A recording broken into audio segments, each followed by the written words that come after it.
All right, Shalom. This is Howard One Banyasha Allah of the Lions Den Camp, located right here in Jacksonville, Florida. Before I begin, I want to say Kal Halayim, La Yahweh, Bahashem, Yahweh Shai, Bahashem, Harakah Kodash, Ma'amaf. Double honor to the elder apostles of GMS and their elders. Shalom to you, Akim, Nakwatim, and children that believe in sincerity and truth around the four corners of the earth. This is going to be um, titled The Story of Paul and the Euro-Clydon hurricane of 61 AD. All right. So the reason I want to get into the story because we're at the helm of hurricane season. Let me see if I can share this stream, this page. All right. And we're in a time of uh where we have to show faith. We're gonna need faith to make it through what's coming. All right. And also the major tempests. All right, that's what hurricanes are known as, tempests in the scriptures. But the major tempest is the destruction from those ICBM missiles. So it said hurricanes this year, all right, 2024. The 2024 North Atlantic hurricane season is predicted to produce 17 to 25 named storms, of which eight are expected to become hurricanes. All right, so we're in the midst of this now. All right, especially I think you got another hurricane creeping up called Leslie. All right. Then they got another Invest that's creeping up. This week we should hear about it in the south, going south and then going west. All right. So it is predicted to produce 17 to 25 named storms, man, of which 8 to 13 are are expected to become hurricanes, and 4 to 7 of those are expected to become major hurricanes. All right. So this can become exhausting if you're not in the spirit, you know. Let me get some. I want to get something real quick. Matter of fact, let me make sure I'm live. There we go. Let me get something real quick.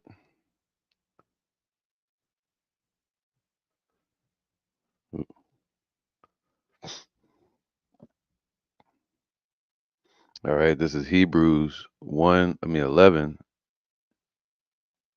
and 1. All right. It says what? Let me go to it real quick. Salakia. Actually, I'll just read it. It says, now Hebrews 11 and 1.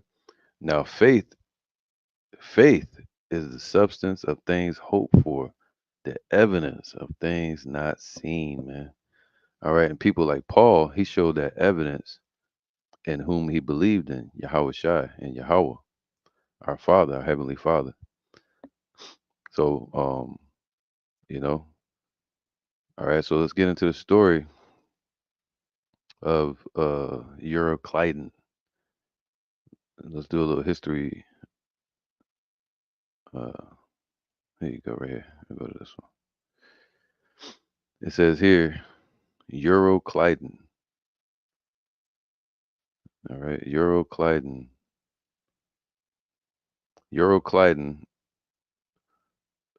is Latin for Euro Aquilo is a cyclonic tempestuous northeastern wind. All right, northeastern wind. That's what we call it, Euro-Clydon. A northeastern wind, um, which blows in the Mediterranean, mostly in autumn and winter. See, this lets you know what time period this situation with Paul happened. It happened around September, October, when Paul got caught in the midst of a hurricane on a ship while he was being persecuted as a prisoner, being sent to Agrippa from Festus in the Sanhedrin, you know, and also they sent him to the Roman Empire to be tried before Nero. All right. So what Paul did, he asked to be, you know, see the thing about Jake and the Sanhedrin in the Roman Empire, all right, they were Israelites. This was the governing body that was under. Let me go to the main screen so I can.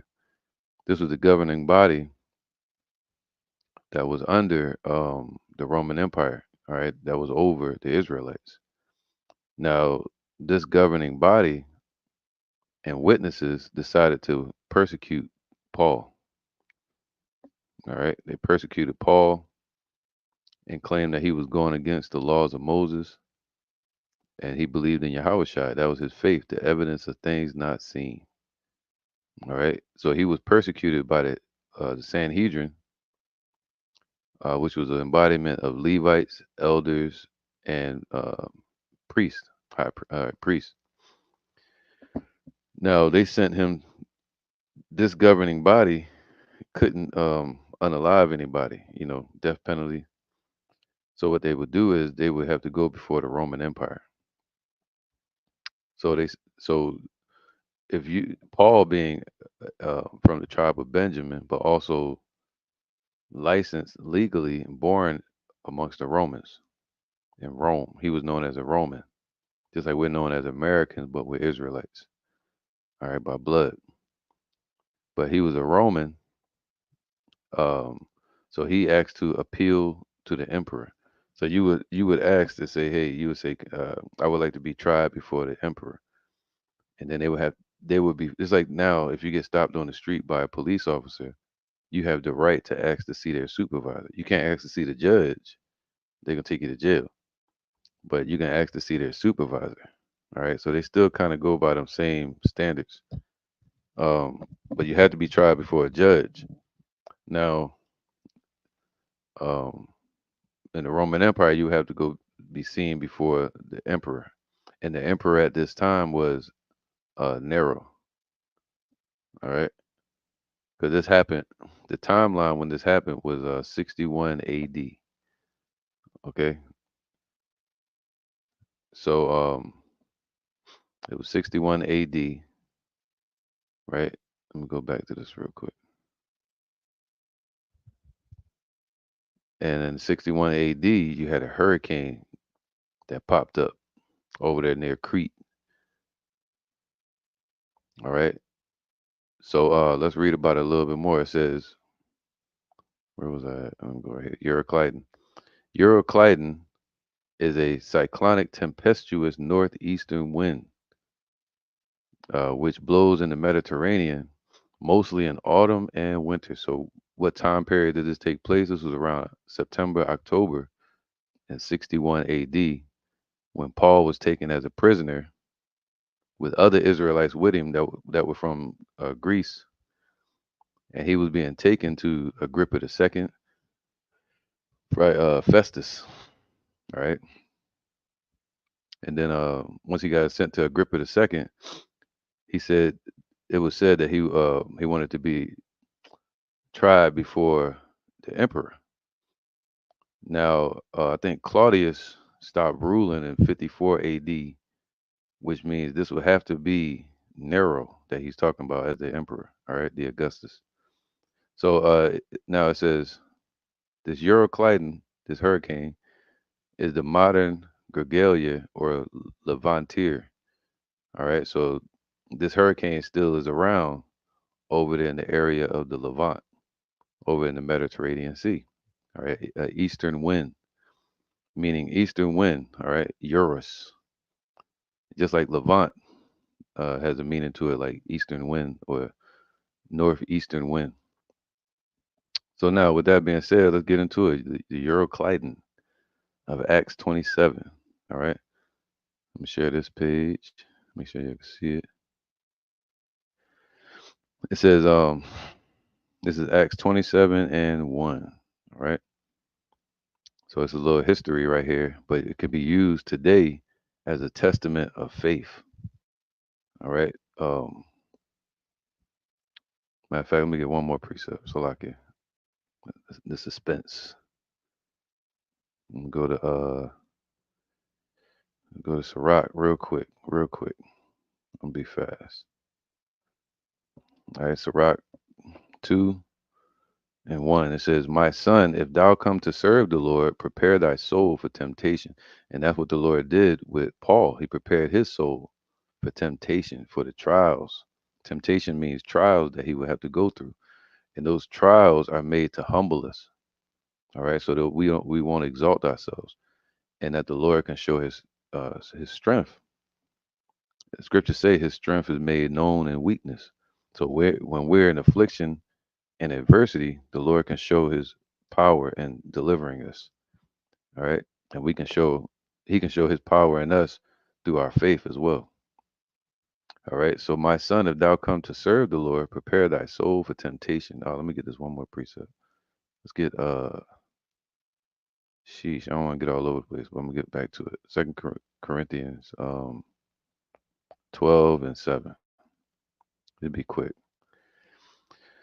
All right. So Paul had a thorn in his flesh, and that thorn in his flesh dealt with affliction, infirmities, reproaches, necessities. But he was one of the greatest prophets of that era. All right, and he wasn't even numbered with the disciples. It says a thorn in the flesh. 2 Corinthians 12:7. Unless I should be exalted above measure through the abundance of the revelation. See, he was given abundance of different revelations, Paul, but a lot of his revelations weren't accepted. Uh, you know, by the what would it be called, man? The main base, the circumcision people that was around Peter, and Peter had to explain to people the revelations of Paul. All right. It says, unless I should be exalted above measure through the abundance of revelations, there was given to me a thorn in the flesh, the messenger of Satan to buffet me, man. So he was being chastised. All right. And this kept Paul humble. All right. And crying out for help to our Father instead of becoming boastful, acting like he already made it. Okay. It says, lest I should be exalted above measure. All right. So just like today, a lot of people are being exalted above what they need to be, man. Okay. So they need to be humbled. For this thing I besought the Lord thrice that it might depart from me. And he said unto me, my grace is sufficient for thee. Man, sufficient unto the day. Um, it's a scripture, man. I can't remember it right now, but let me get it. Damn, I'm trying not to get too far from this precept, but yeah, sufficient unto the day is the evil thereof, right? Meaning, I ain't gonna get it right. So sufficient unto the day is the evil thereof.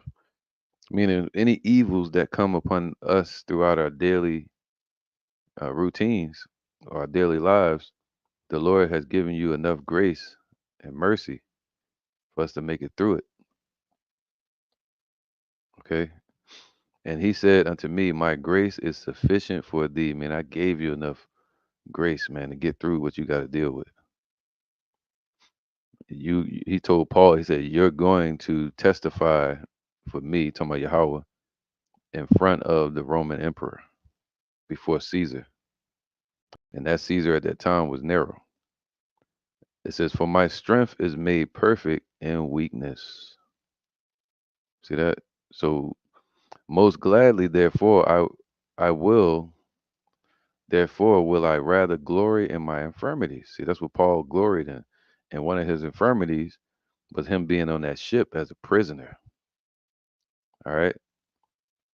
They're looking at him like a prisoner, man, being cast away by the parts of the Sanhedrin, the elders, the uh, some of the scribes and the priests. All right. They banished him as a prisoner, man, before Festus and Agrippa II. And then Agrippa II saw Paul. He sent Paul to on his way to Nero by ship, and that's when you get this story in Acts 27 that we're about to read. All right. It says, "Most gladly, therefore, will I rather glory in my infirmities." See, this is one of his thorns in the side, that the power of Yahweh Shai may rest upon me. All right. Some scholars, they say they don't know what the infirmities were. Was it some type of lust, or was it some type of something he was going through? Here go the list right here of his infirmities. Therefore, I take pleasure in infirmities, in reproaches, in necessities, in persecutions, in distresses, for Yahweh's sake. When I am weak, then am I strong. Ooh, 'cause so in these situations, and even in Jacob's trouble, we're able to show our true strength, which is the spirit. Esau is showing their strength, which is pride, covetousness, the sword. All right. Our strength is the spirit and everything that comes with it: faith, excuse me, truth, mercy, grace. All right. So now let's go back to Acts 27. Let's get into the story now. All right. So Paul gloried in situations like this. All right. So before I do that, share this tab. Sirach 2 and 1. My son, if thou come to serve the Lord, prepare thy soul for trials or temptations. Set thy heart aright and constantly endure, and make not haste in time of trouble. See, he wasn't panicking. See, on this ship that I'm about to read to you about, Acts 27, a lot of the prisoners were panicking, even the guards, but not Paul. All right, just like Yahushua didn't panic on the ship in the midst of the hurricane during his time. It's called stoicism, being still and trusting in Yahweh Shem Yahushua.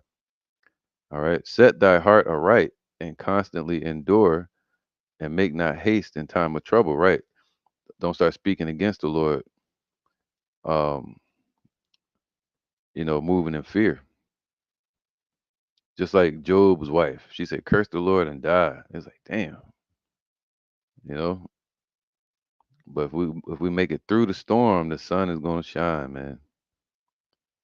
Cleave unto Him and depart not away. All right, cleave unto the truth and faith, and that thou mayest be increased at thy last end, man. Not only that, but your faith will be increased at the last end, because the dangers are here. The next thing you know, they're gone. All right. Uh, That's right.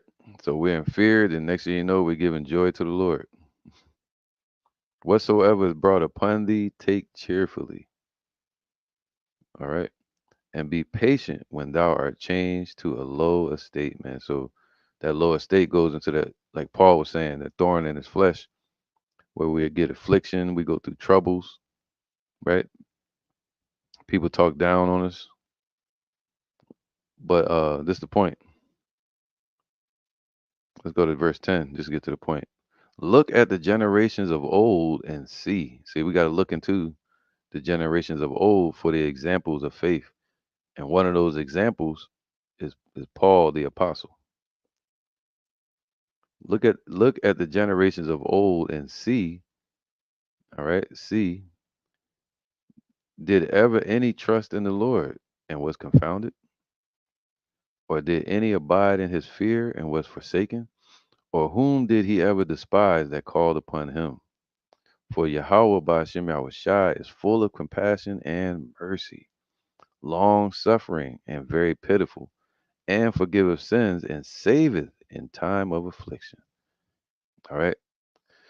So it says, so now let's get into the story, man. Here you go. All right. Make sure it says here, Acts 27 and 1, Paul is sent to Rome. Okay, and this happened uh between 59 and 61 AD. All right, right before the Jewish Roman wars in 66 AD. So it says, and when it was determined that we should sail into Italy, all right, they were going to sail into Rome, Italy, to see for Paul to be tried before the emperor, which was Nero.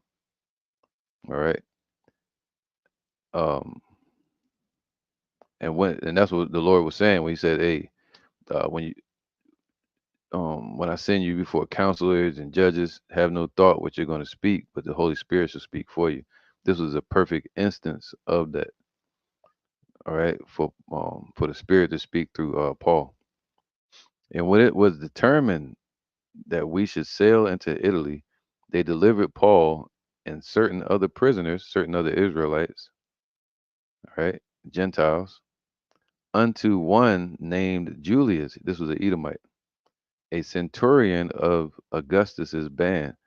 Augustus's band was a title for Roman legions under whatever specific Augustus it was. Augustus is a term for the emperor, all right, or the Caesar at that time.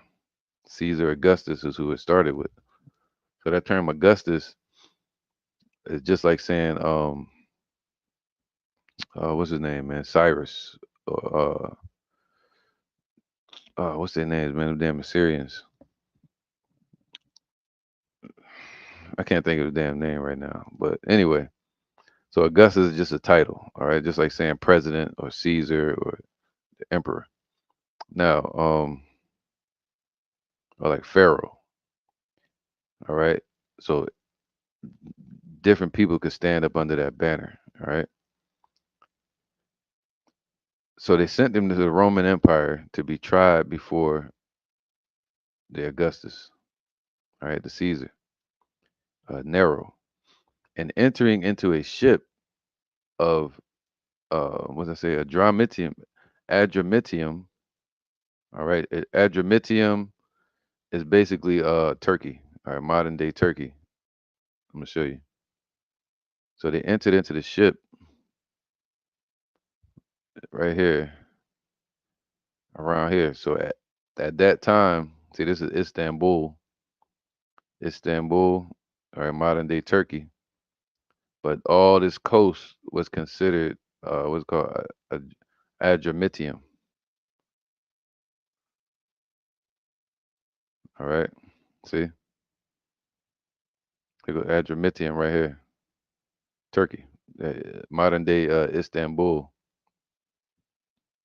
So they entered the ship somewhere around here, or was it somewhere up here? We're gonna find out. All right, yeah, I think it's right here. All right, but this was called Adramitium. All of this, but today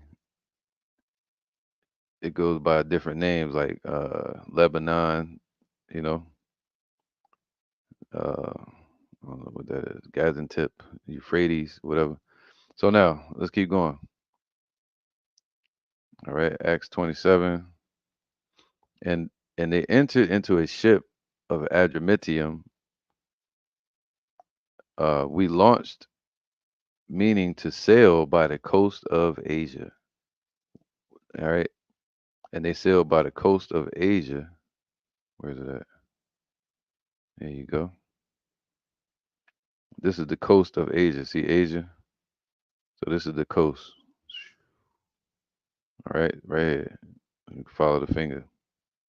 That's the coast.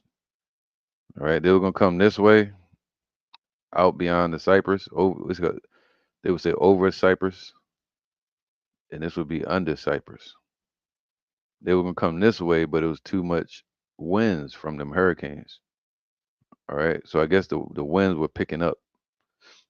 And if you look at a documentary, you'll see that around Cyprus and Crete, especially around Crete, the winds are real strong, 24/7. All right. Um, so now let's go back. So they entered in it, and they rode around the coast of Adramyttium. All right, coast of Asia. Now it says, and entering into a ship of Adramyttium, we launched, meaning they took sail, meaning to sail by the coast of Asia. One Aristarchus, who was an Israelite, he was a actual Jake that was a prisoner with Paul, all right, from Thessalonica, called a Greek. So this is another example of Gentiles, all right, Israelite Greeks. But his name was Aristarchus, a Macedonian of Thessalonica, and he was with them. All right. So look, I'm gonna show you just in case. This was a Jake, man. This was an Israelite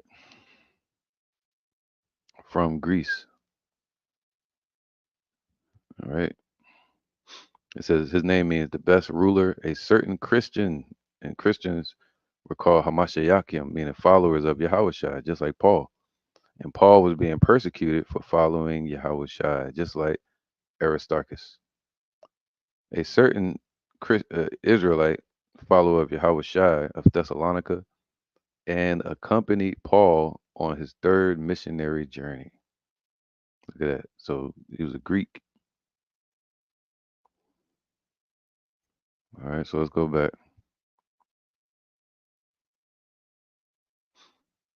All right, so now Acts 27 and 2. And entering into a ship of Adramyttium, we launched, meaning to sail by the coast of Asia. One Aristarchus, Jake, a Macedonian of Thessalonica, being with us. All right. And who wrote that? I think Luke wrote this, man. All right. Luke wrote his Luke was there too. All right. Luke was there too, man. Luke wrote this book about his experience with Paul.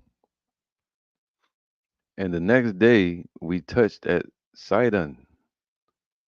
All right. So this joint gets detailed, man, like a movie. So let's go back. Where was that map? I need a map. So they touched at Sidon. All right. I don't like this one. Kind of blurry. I go to this one. There you go. All right. So now they left from here after 2 years and they went to Sidon. You see Sidon right here on the right, number 3. So they went to Sidon. They sailed to here. And these places look close, but in person, they're huge, like islands. It's, a lot of space and waters. So they went to Sidon, right?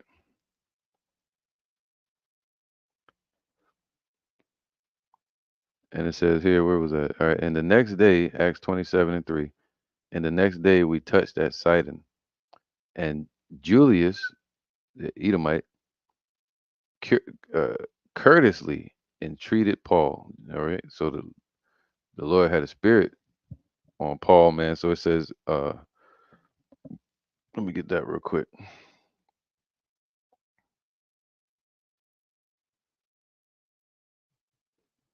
Get this real fast.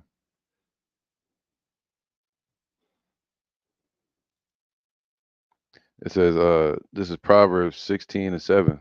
When a man's ways please Yahweh, he maketh even his enemies to be at peace with him, man. Same thing happened with Daniel amongst those Assyrian Babylonians, all right, with Nebuchadnezzar. The guard had a certain liking towards Daniel, just like this guard here, Julius, had a certain entreatment that he had towards Paul. All right, courteousness.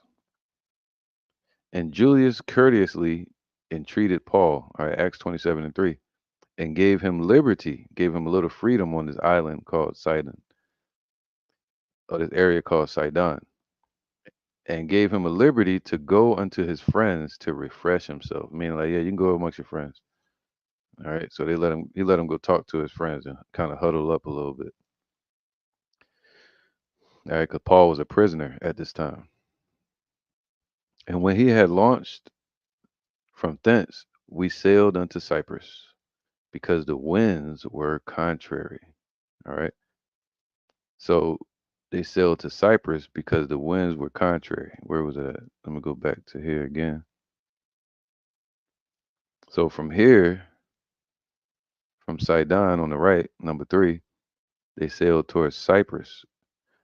The reason they didn't come this way towards Fair Havens, straight into the ocean, is because the winds, right, out in the open sea. So they sailed towards Cyprus in this direction and went around so the winds wouldn't hit them so heavy. All right.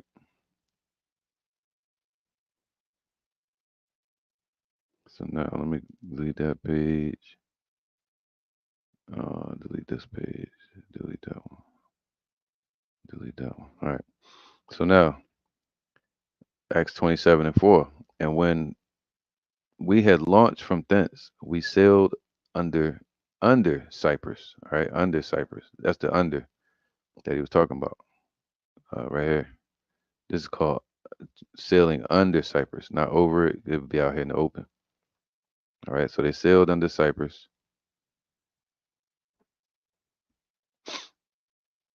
because the winds were contrary. See, it's windy over there.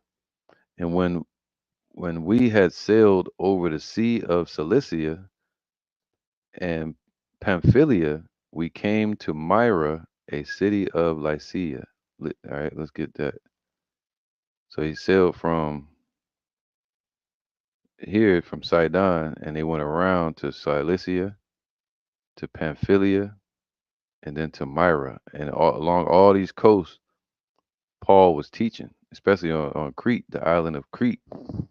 It's like a deserted island, but it was Jake's there. All right. So anywhere along these areas where Paul was, he was teaching if he ran into any Israelites or Gentile Israelites.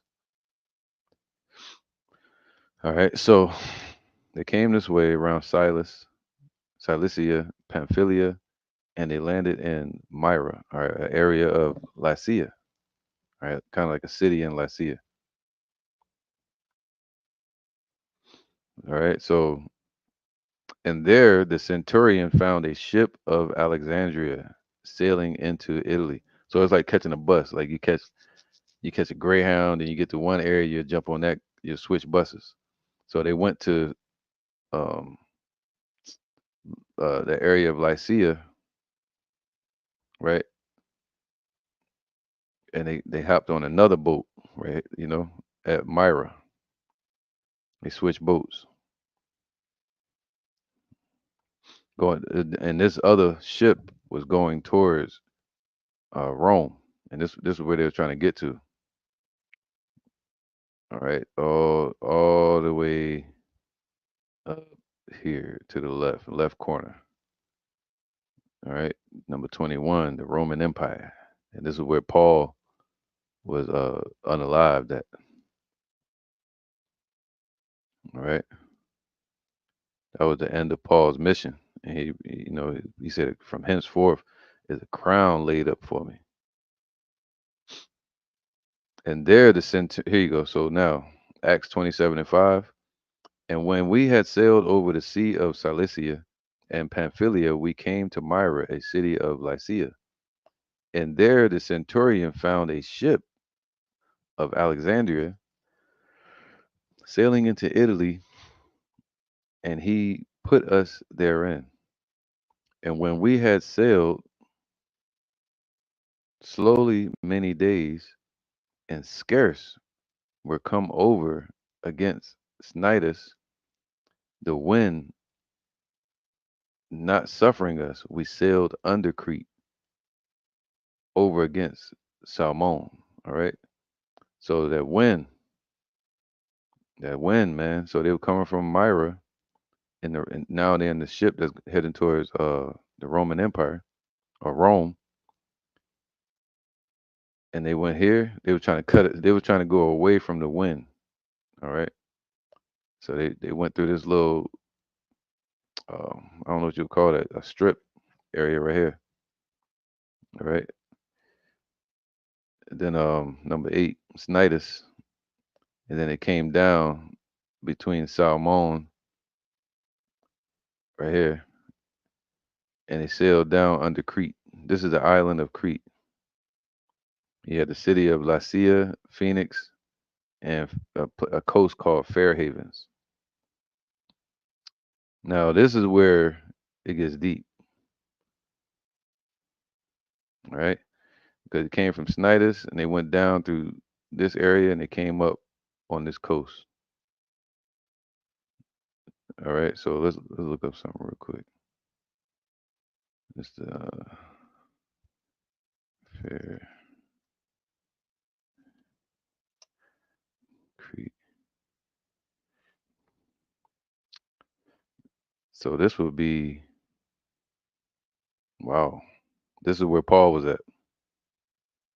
All right, so this is where they landed on the island of Crete, and there's nothing but winds around them from every direction. So Paul was here, literally. All right, so he landed on this area right here. So let's go back. It says, verse 8, Acts 27 and 8, and hardly passing it. So they barely passed these islands because it was so windy and they had to kind of squeeze through. They came unto a place which is called the Fair Havens. And that's what I just showed you. All right, the Fair Havens right here. Well, this, we don't want that. So he came onto an island called Fair Havens. This area here, man. Look at that. All right. So that would be right here, Fair Havens. They came around, they came down, then they came around to Fair Havens. All right. So, and hardly passing Acts 27 and 8, and hardly passing it, they came unto a place which is called the Fair Havens, which is nigh whereunto was the night was the city of Lycia. All right. So that's what I just showed you. That was Lycia and Fair Havens, all right? Lycia, then you got Fair Havens. Same area. Acts 27 and 9. Now, when much time was spent and when sailing was now dangerous, like, you know, you with somebody and they wait to the last moment, like it was storming, then all of a sudden they want to go somewhere, a vicious storm outside or a vicious storm somewhere, and then all of a sudden people want to set up an event or go somewhere, right? In the midst of the storm. Now, when much time was spent and when sailing was now dangerous, it got worse because the hurricane and kicked up because the fast was now already past, and the fast they're talking about was the Day of Atonement, and that's usually around September or October. That's how you know this was around that time. Once again, all right. The same times these nor'easters begin to blow over there in those areas called the Euro-Clydon, and it happens around September, October. All right, same time as the Day of Atonement, the fast. All right.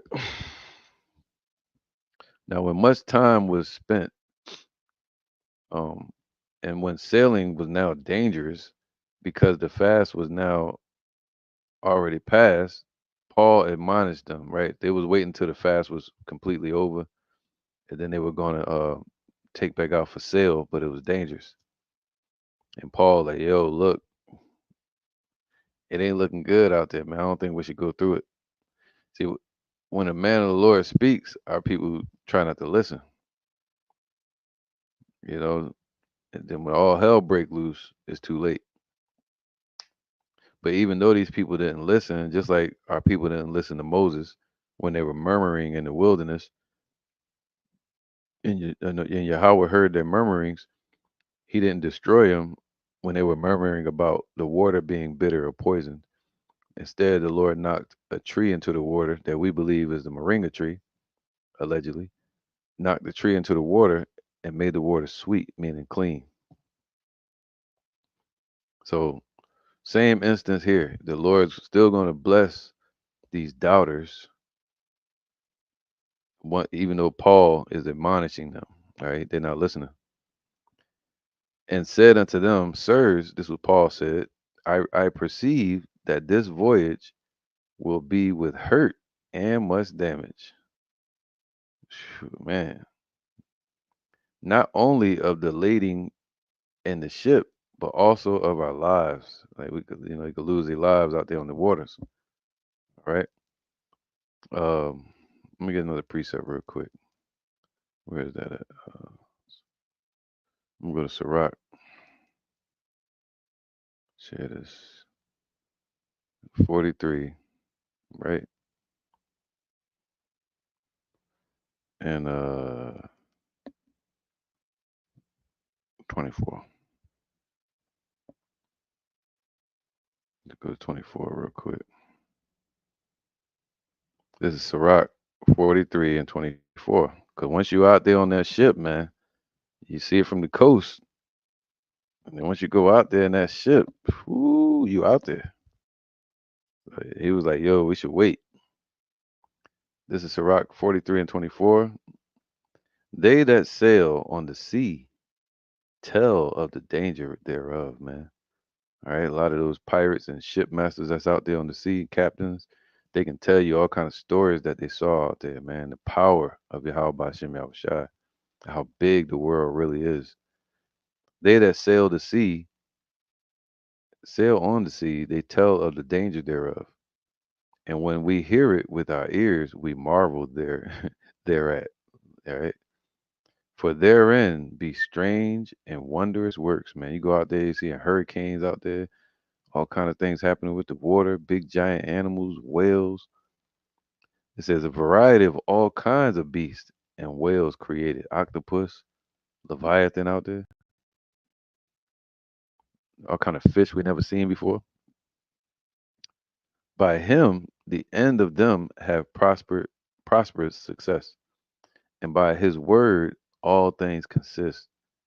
We make speech, we may speak much and yet come short, right? You can tell all the stories you want of Yahweh and his creation, but we still gonna fall short of his power, all right, his might.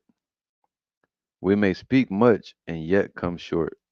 Wherefore is in some he is all, man. So he created everything. So you tell a story about something that you saw out there in the ocean and the sea, but that's nothing compared to the Lord creating the earth and space. And you can go beyond that. Then he created the spirit realm. So he is all.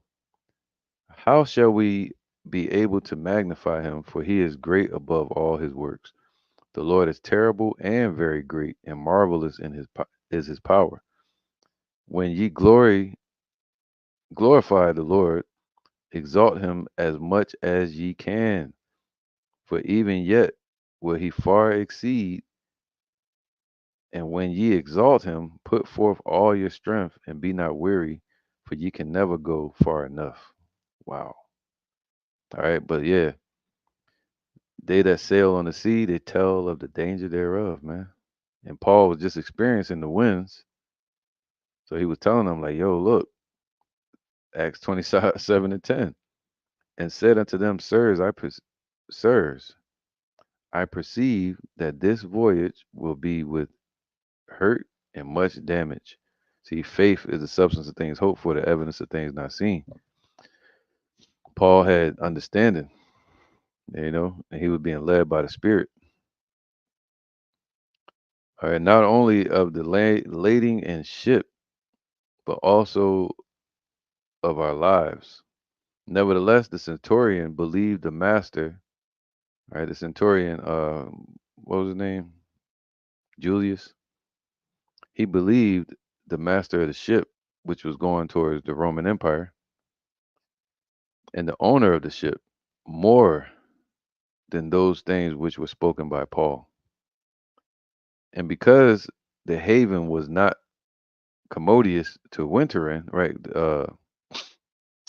This area here.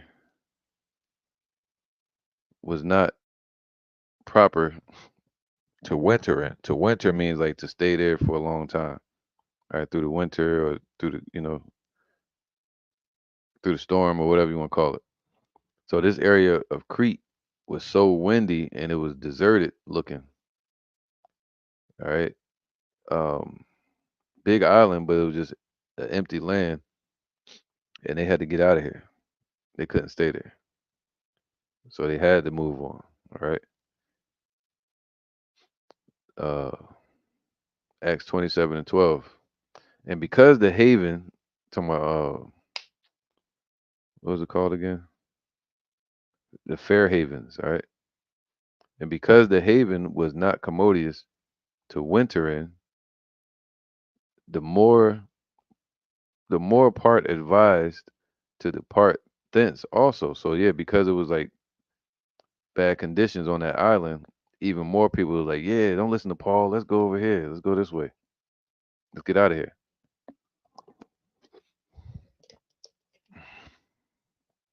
All right.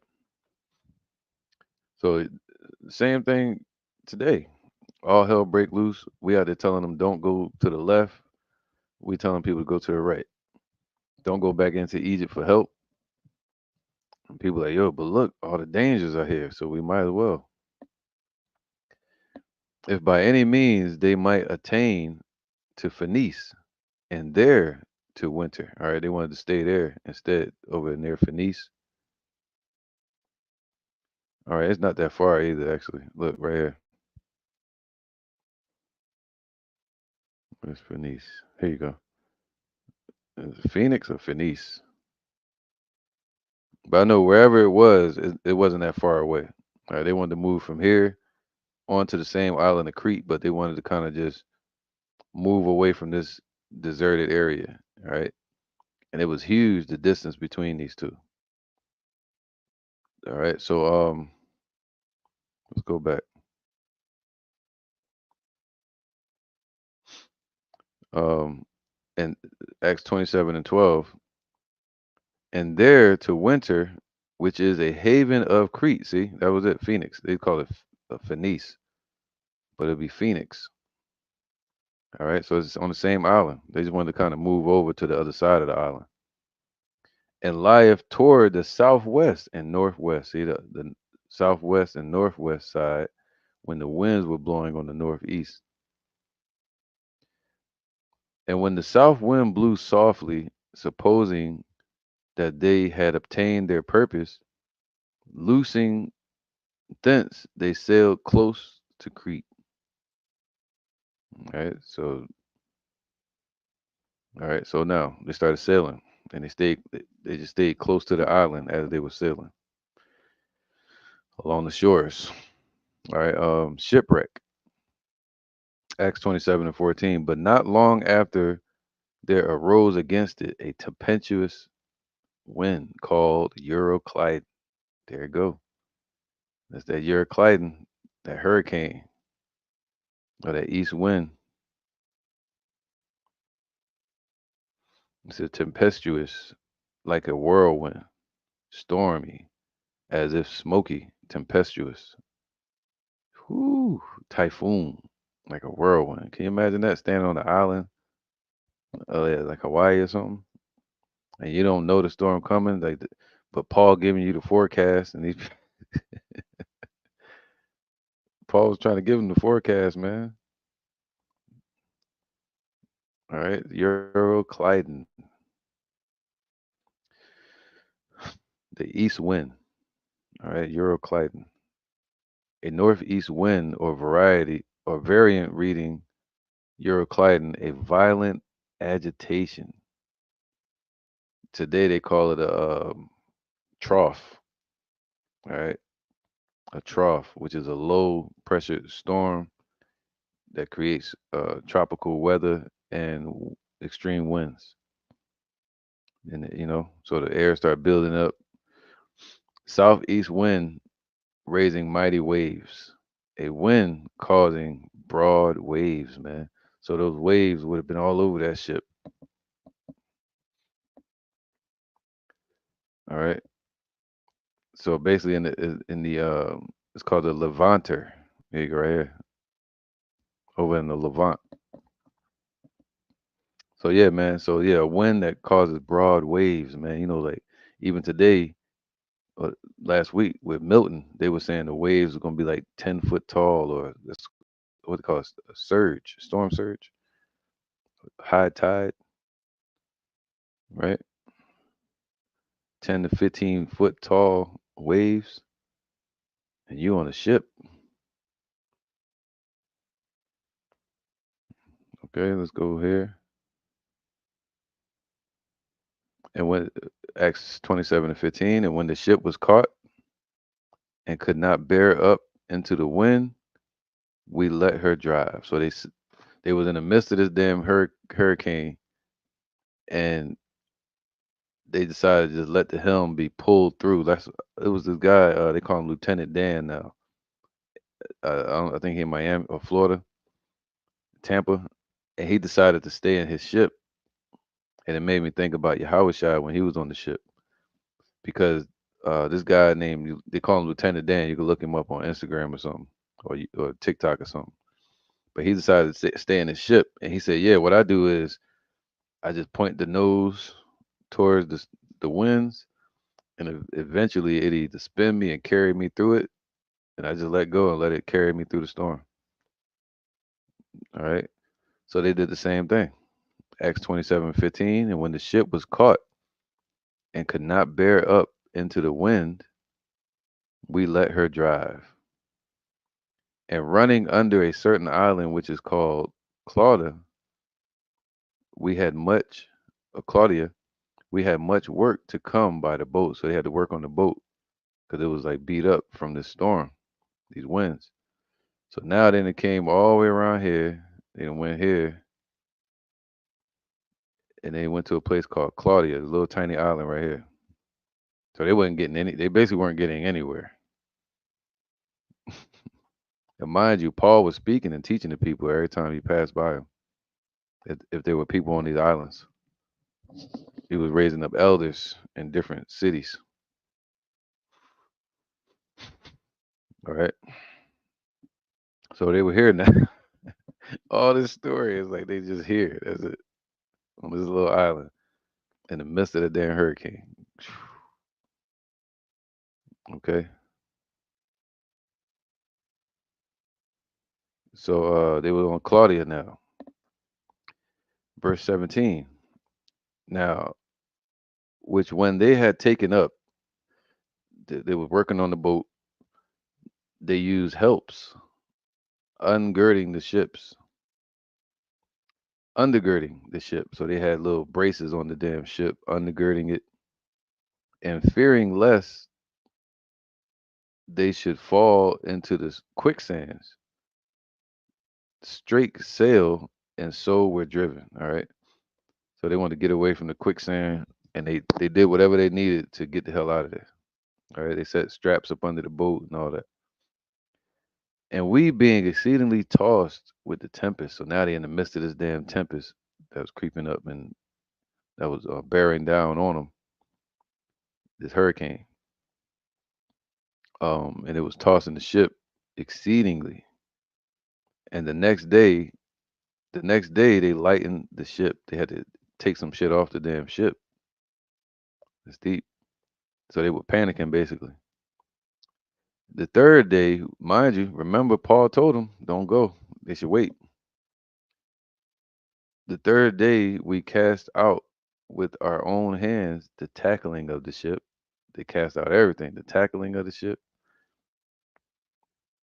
And when neither sun nor stars in many days appeared, all right, so it was a storm. So in the midst of the storm, you can't see the stars and the sun. So it was a stormy week. Just like when the hurricane popped up the few days before it, and during the day of the hurricane, you couldn't even see the sun and the stars. All right, so stormy environment, overcast. And when neither the sun nor stars in many days appeared, and no small tempest lay on us, meaning it wasn't small. It was, the joint wasn't small. This is huge. They said it wasn't taking it easy on us. Basically, what he's saying. All right, and no small tempest lay on us. It was huge. All hope that we should be saved was then taken away. They lost hope. All right, so that's what's going to happen now in these times. Once all hell breaks loose, and then the pressure gets more intense in this society, they're going to lose all hope. Look what they did during the lockdowns. All right, so it says here, verse 21. I mean, what verse did I got?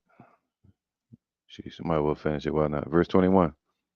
But after a long absence, Paul stood forth in the midst of them. See, and said, "Sirs, ye should have hearkened unto me." Told you. Should have listened. And that's what we're gonna say when all hell breaks loose. We're gonna told you. Y'all should have listened. And not have loosed from Crete. Should have stayed at Crete. Even though it looked bad. Paul was like, yo, let's just chill here, man. All right. And to have gained this harm and loss, man. So they should have listened and they wouldn't have went through all of that. And now I exhort you to be of good cheer. All right, change your damn spirit and stop being doubtful and depressed, but have hope. All right, and good cheer. For there shall be no loss of any man's life among you, but of the ship. So basically saying, yeah, we're gonna lose the ship, but we're not gonna lose any man on the ship. For there stood by me this night an angel of Yahweh, whose I am and whom I serve, man. So Yahweh Shai, let me get this real quick. All right, so it wasn't just any angel; it was Yahweh Shai still dealing with him.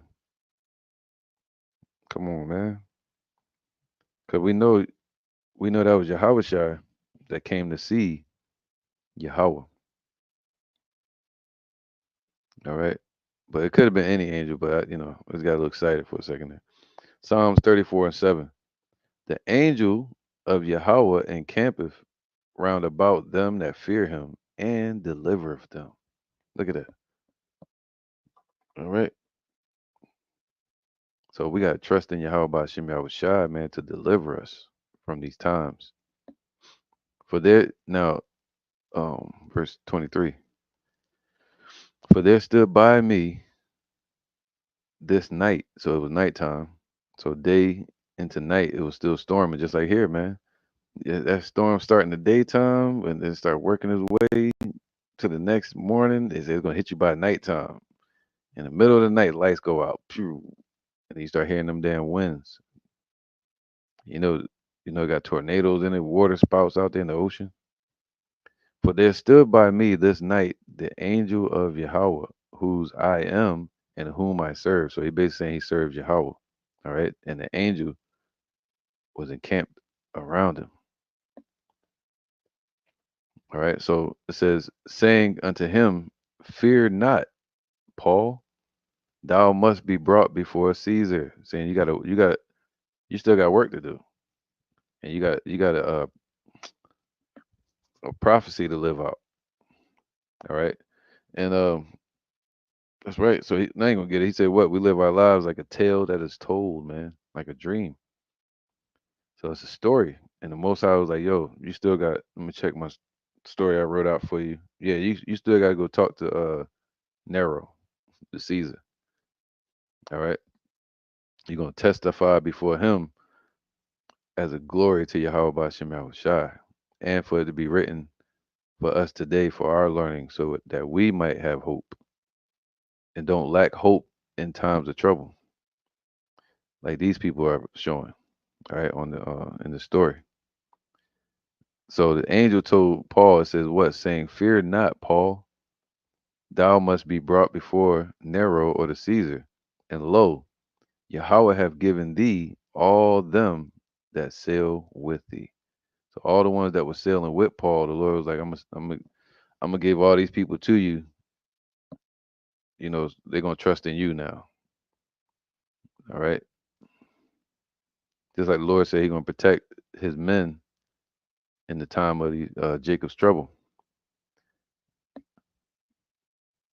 Okay, and we're gonna be like a rock in a weary land, or water in a dry place. That hope is gonna be refreshing to people that doubt. All right, verse 25.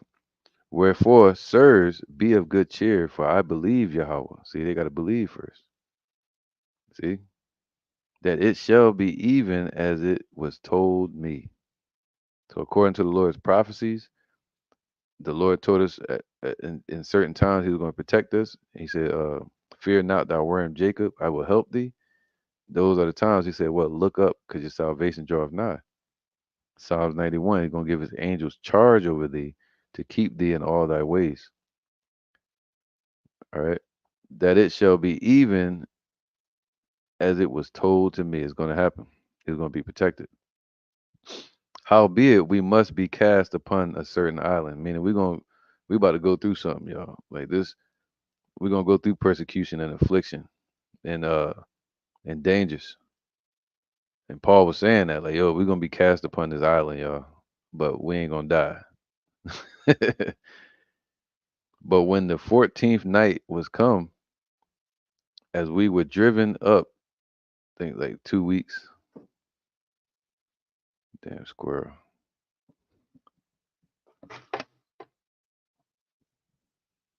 Squirrel crawling up the damn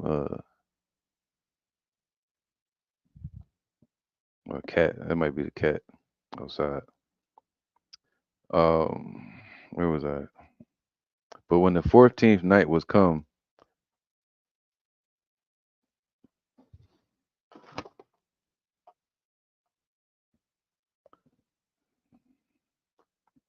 but when the 14th night was come, as we were driven up and down in Adria about midnight, the shipmen deemed that they drew near to some country. All right, so the shipmen started. Let me go to this picture. So when they came over to here, so now they had left Fair Havens, they left Phoenix, Claudia, and Crete, and they sailed. This would be 13 Sistrus Banks out in the open, man, in the midst of that damn storm. That shit was carrying them. Remember they let go and let God, right? They let go and the wind carried them all the way around here. And they went through Adria right here. This would be 14, not 4. And then they ended up near Malta. All right.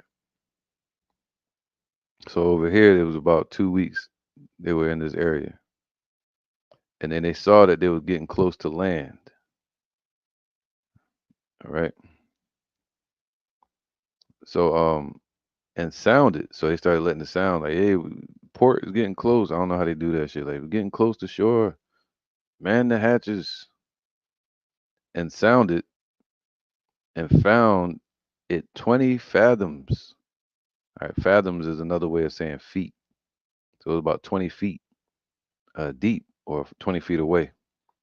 And when they had gone a little further, they sounded again and found it 15 feet deep. Fathoms is like feet. All right.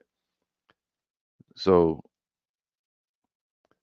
then, fearing lest we should have fallen upon the rocks, they cast 4 anchors out of the stern and wished for the day. All right. So they couldn't see. It was nighttime. It was stormy, and they could, the ship, the people, the pilots of the ship, they could tell that they were getting some type of close to land, and they were testing the depths to where the ground was at, and they could see that it was getting closer. Because when it says here, it was 20 feet deep till you hit till you felt surface, and then when they went further, they felt that it was 15 feet deep. So it was getting the ground was getting higher. So that means they were getting closer to land. Then, fearing lest we should have fallen upon the rocks, they cast 4 anchors out of the stern and wished for the day. All right, so they were hoping daylight would pop up. And as the shipmen were about to flee out of the ship, that's why the Lord said that don't move in haste. When they had let down the boat into the sea under color, a color, um, as though they would have cast anchors out of the foreship, Paul said to the centurion and to the soldiers, "Except these abide in the ship, ye cannot be saved." So he's like, yo, if you jump out and you start getting scared, man, you're gonna get destroyed. You know, and you can look at that as people turning back to the world.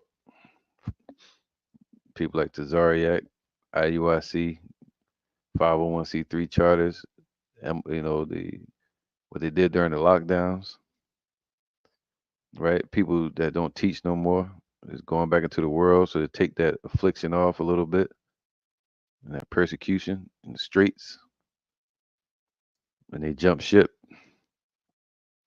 The Lord said they will not be saved if you don't have faith in the Lord. That's the point of this. All right, we lack hope. Um, let's get that. It says here, let's go to Sirach real quick again. This is Sirach.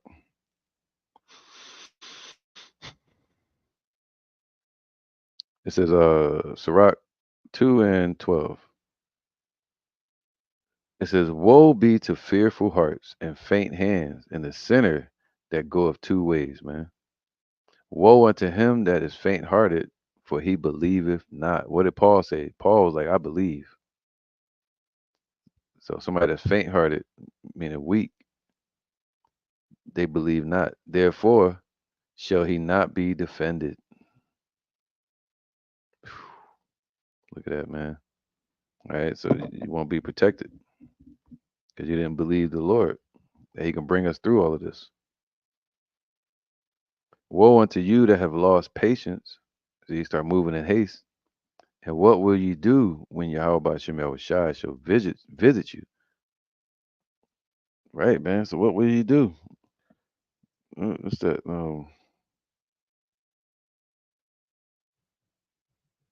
Get this real quick.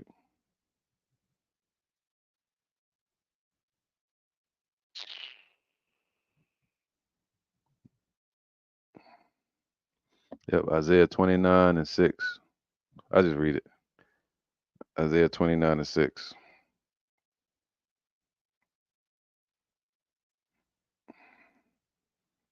All right, so, oops, 29, 6. So what shall you do when the Lord shall visit you, man? And this is an example. Isaiah 29 and 6. Thou shalt be visited of Yahweh of the heavenly armies with thunder and with earthquake and with great noise, with storm and tempest and the flame of devouring fire, man. Phew. So when the Lord is visiting the earth, judging doubters, testing the believers, then what? He said they shall not be the doubters shall not be defended in the midst of the storm. And that can go further into the destruction that's coming. All right. Let's go back. Paul, Acts 27 and 31, Paul said to the centurion and to the soldiers, "Except these abide in the ship, ye cannot be saved." Then the soldiers cut off the ropes of the boat and let her fall off. All right.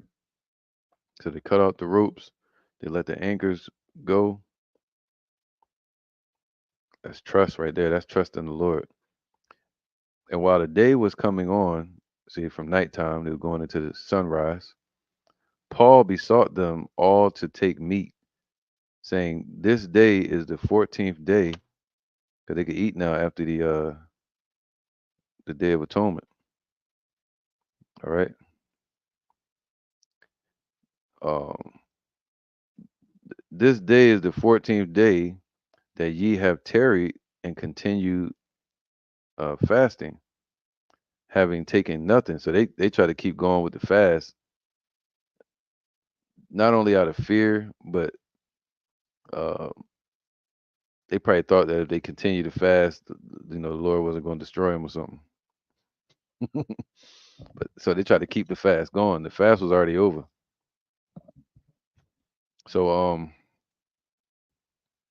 so now they didn't want to eat because people scared. They don't want to eat. All right. Can I get another one open so I can show y'all? Let's just read it. Let me see if I can get it. Open another blue letter. Yeah, I'm gonna read it real fast. Psalms 107 and Psalms 107 and 17. Because this is a prophecy of the situation that Paul and them went through. All right, and it's kind of slightly spoken of in Psalms 107. All right, everything they went through in that moment, even the part where they didn't eat meat or the food. And Paul had to say, "Yo, have faith, bro. Go ahead and eat your food, man." They were trying to save it because they were like, "We ain't gonna have nothing." Paul was like, "You good, man? Just eat your food. Stop, cut the anchors. Don't worry about all that, and tell everybody don't jump off the damn ship." All right. Psalms 107 and 14. Fools, because of their transgression, see, that's why they were disbelieving, and because of their iniquities, they are afflicted. Their soul abhorreth all manner of meat, and they draw near unto the gates of death. All right. So all hell breaking loose and they dying off, they like, I don't want to eat. Then they cry unto Yahweh in their trouble, and he saveth them out of their distresses. So when they finally cry to the Lord and they give in and they say uncle or father, that's when the Lord save them. He sent his word and healed them and delivered them from their destruction. See, Paul is a perfect example of that. He sent his word from Paul. All right. So he sent his word from Paul through Paul. I mean, it says, "Oh, that men would praise Yahweh for his goodness and for his wonderful works to the children of men, and let them sacrifice the sacrifices of thanksgiving and declare his work with rejoicing. They that go down to the sea in ships, that do business in great waters," like Paul was in the midst of great waters with those shipmasters, right? And Paul being a prisoner at that time. These these see the works of Yahweh, as I read earlier. Once you out there in the ocean, you see all the works of the Lord, man. His wonders out there. And his wonders in the deep. If you go into the depths of the ocean, deep sea divers.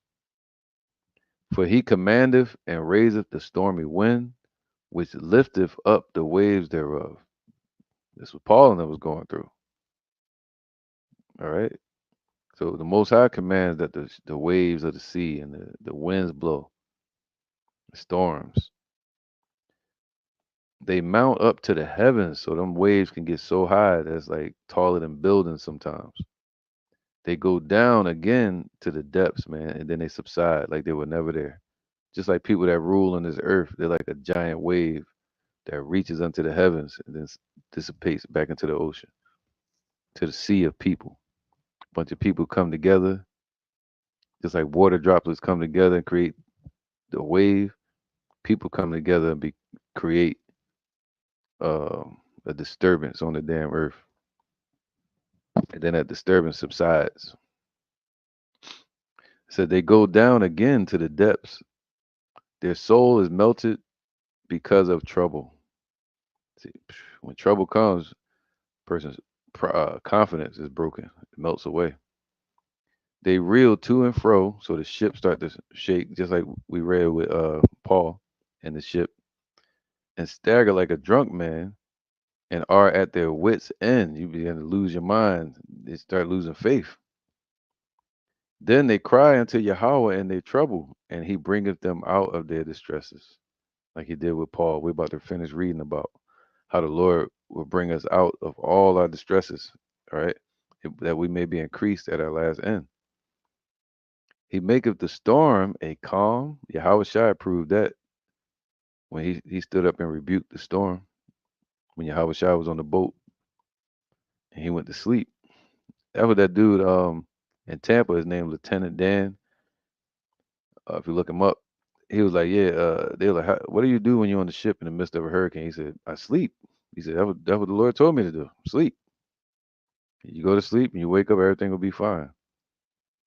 So Yahweh Shai did the same thing. He was just resting. All right, but when he woke up, he said, "Yeah, y'all got lack faith, man." And then he just rebuked the storm and calmed it. They said it was a great calm. They say, "What manner of man is this that he can that even the winds and the storm and the sea obey him? He maketh the storm a calm, so that the waves thereof are still." So even now, parabolically speaking, the Lord going to calm the waves of humanity that try to strike and rise up upon this earth. He gonna make them so they're still and calm. All right, no more chaos. Then are they glad because they be quiet. All right. So once they safe and sound on the island, the people gonna be glad. So he bringeth them under their desired haven. Come on, man. Not their undesired haven, like when we saw Paul and them on Fair Haven, but he brought them to their desired haven, a desired place on this island. They was trying to get to Rome. Deep, ain't it? So this parable kind of lines up with Acts 27. Oh, that men would praise Yahweh for his goodness. And that's what the purpose of this lesson is, so that we can give praise to Yahweh for the example and current experience of his goodness, and for his wonderful works to the children of men. Let them exalt him also in the congregation of the people, and praise him in the assembly of elders. All right. Whew, that was deep. So now let's go back. Acts 27 and 33. Got a little bit further to go. That ain't bad. All right, we on good time. And while Acts 27 and 33, and while the day was coming on, hey, Shalom, Nakala. I'm just seeing your comment. Shalom, sister. All right, Yahweh Shem Yahweh Shai Barakatah. All right, hope being edified by this lesson. So now, let's get back to this. It says Acts 27 and 33, and while the day was come on, Paul besought them all to take meat. All right. So Paul was like, yo, stop trying to save your food. Stop being scared. Go ahead and eat your food. All right. Saying, this day is the 14th day that ye have tarried and continue the fasting, man. Like, you're not eating, bro. Like, go ahead and eat. 14 days, y'all not eating. Having taken nothing. Wherefore I pray you to take some meat, for this is for your health. For there shall not an hair fall from the head of any of you, man. All right. So he's like, yo, stop being scared, man. Go ahead and eat your food. All right. And when he had thus spoken, he took bread and gave thanks to Yahweh in the presence of them all. See, let our joy and praise be shown to Yahweh Bashem Yahweh Shai in the midst of the congregation. All right. And when he had broken it, he began to eat. Right. Then where see, this is gonna be the mindset of the elect in the midst of Jacob's trouble. All right. Then were they all of good cheer, and they also took some meat, and we were in all, Salaki, and we were in all in the ship 200 souls. Damn, there's that many people on the ship. 200. I'm picturing like 5 people. It was 216. No, 260. That's three score and 16. So that'd be 66. No, 76. Damn. So 276 people was on that ship and they witnessed this. All right. Where is it at? So like, let me get something real quick. That's right, man. This is Psalms 46 and 10. Be still and know that I am the power. I will be exalted among the heathen. I will be exalted in the earth, man. All right. Um, here you go. That's the one I want. Right here. This is Sirach. Let's go to it real quick. Sirach 40 and 7. All right, we're gonna go to it real fast. Sirach 40 and 7. Yeah, man. Sirach 40 and 7. Bang. This is Sirach 40 and 6. All right. No, let's go to verse 5. Wrath and envy, trouble and unquietness, fear of death, and anger and strife, and in the time of rest upon his bed, his night, sleep, do change his knowledge, right? You know, somebody average human, man, you always think about something negative, think about dying, anxiety. That's what they call anxiety. All right. Worrying about something that's guaranteed to happen or something that might happen. Verse 6. A little or nothing is his rest, and afterward he is in his sleep, as in the day of keeping watch, troubled in the vision of his heart, as if he were escaped out of a battle, man. That's how Jake's word that lost hope. When all is safe, he awaketh and marveleth that the fear was nothing. Come on, man. That the fear was nothing. That's crazy, man. All right. So that's what they were doing. They were marveling that they were scared for no damn reason. Watch. I'm gonna show you. 27:35 Acts. 36. Then were they all of good cheer. See that? They was just now. They was just now about to dump everything off the boat, throw themselves off the boat, drop the helms, everything, man. And they wouldn't have made it through that. All these people. That's like, damn, like just like today, all these people going in the bunkers. That's gonna be their destruction. Acts 27:36. Then were they all of good cheer, and they also took some meat. And we were in all in the ship 276 souls, man. And when they had eaten enough, they lightened the ship and cast out the wheat into the sea. They had a more fail. They're like, let's get the food out of here now. We don't even need it. And when it was day, they knew not the land, but they discovered a certain creek with a shore. All right, so they didn't know what island they were on now, like on that show Lost. All right, so the Most High have you in the midst of a storm, but He'll land you on some solid ground. You know, that's what I always stand. That's what I always believed in my younger days. That the Most High would give me the wings to fly or something soft to land on. That's faith, moving in faith. And when it was day, they knew not the land that they landed on, but they were but they discovered a certain creek with a shore, into the which they were minded, if it were possible, to thrust in the ship. All right.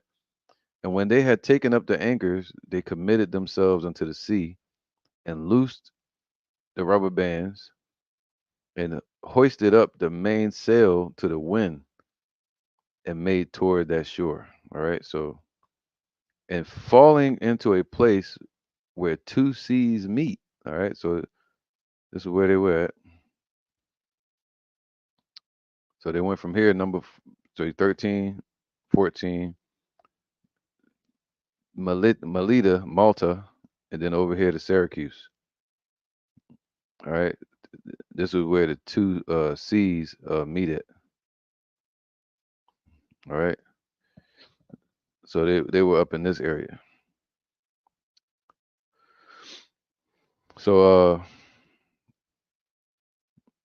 and falling into a place where two seas met, they ran the ship aground, and the fore part stuck fast. So the front of the ship stuck right into the damn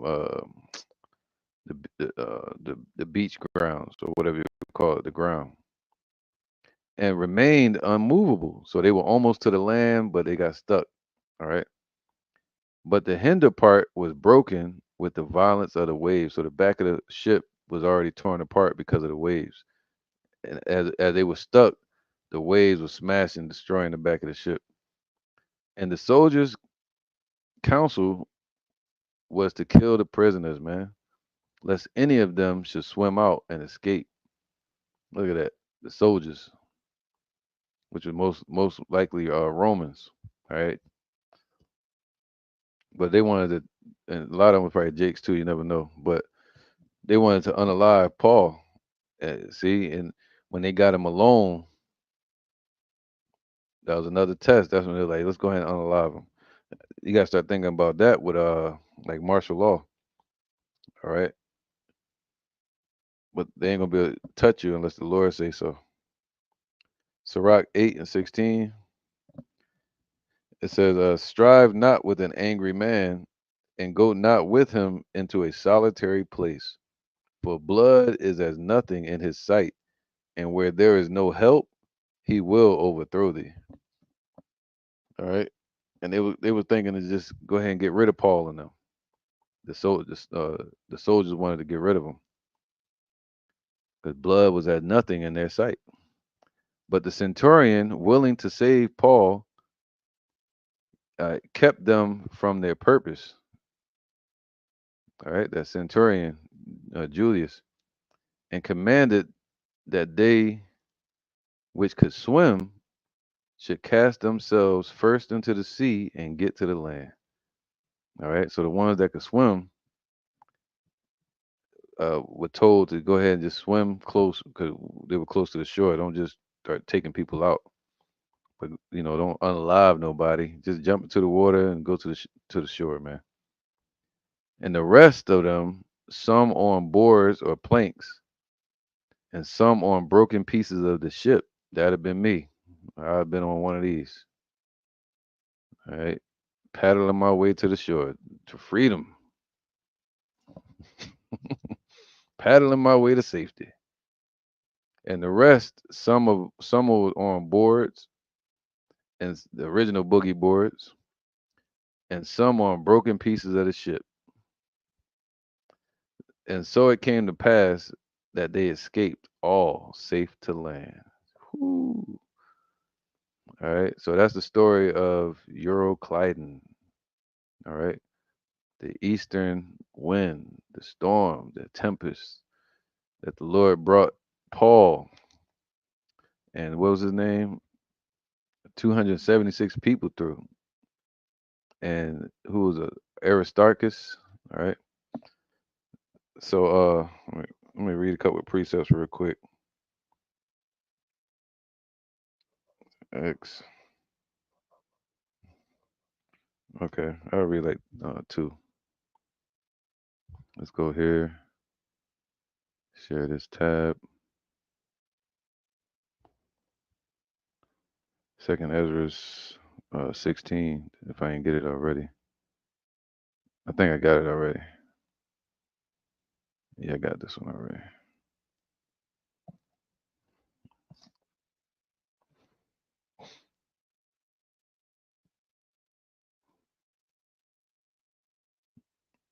All right, Con, let me just read it again.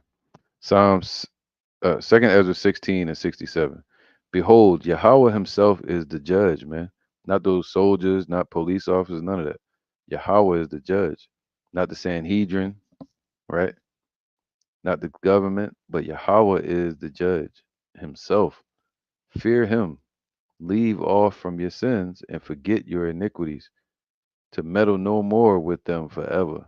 So shall Yahweh lead you forth. And this was proof. This story is how Yahweh led Paul forth in that ship, man. They had to let go of the helm and be guided by Yahweh and deliver you from all trouble. All right. So this is a perfect example of Yahweh being able to deliver us from any trouble, if it's His will. Right now, He said, I send you forth as sheep in the midst of wolves. So we're going to go through stuff. But when that day comes, the Lord said, what? Then shall it be known who are my chosen, and nothing shall by any means hurt you. And at one point, He's going to give His angels charge over those elect. This is Isaiah 59 and 1. Behold, Yahweh's hand is not shortened. All right. His hand is not shortened that it cannot save, neither is His ear heavy that it cannot hear. All right. So the Most High Yahweh heard the cries of Paul and the cries of those people on the ship. Just like during the time of Jonah, that was another tempest or hurricane that popped up, or wind that the Most High brought on Jonah and those jakes that were in the boat with him. All right. So His hand is not shortened that He cannot save, neither is His ear heavy that it cannot hear. And that's what we got to remember. Uh, the Hebrews.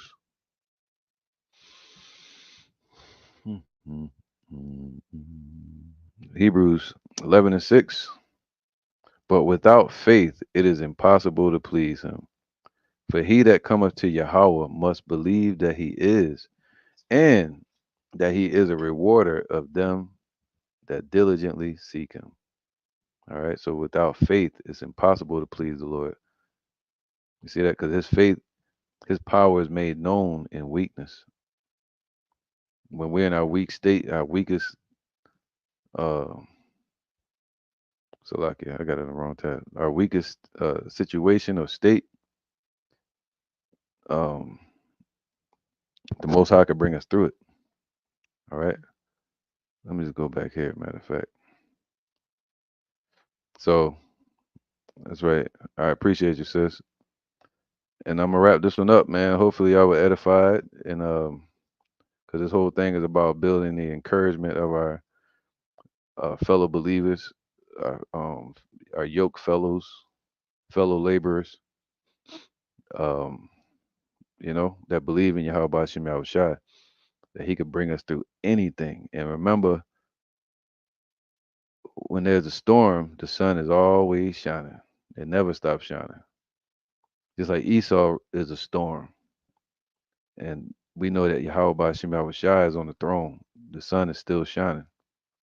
All right. So with that, I'm gonna say shalom. Shalom. Hopefully this was edifying. Peace.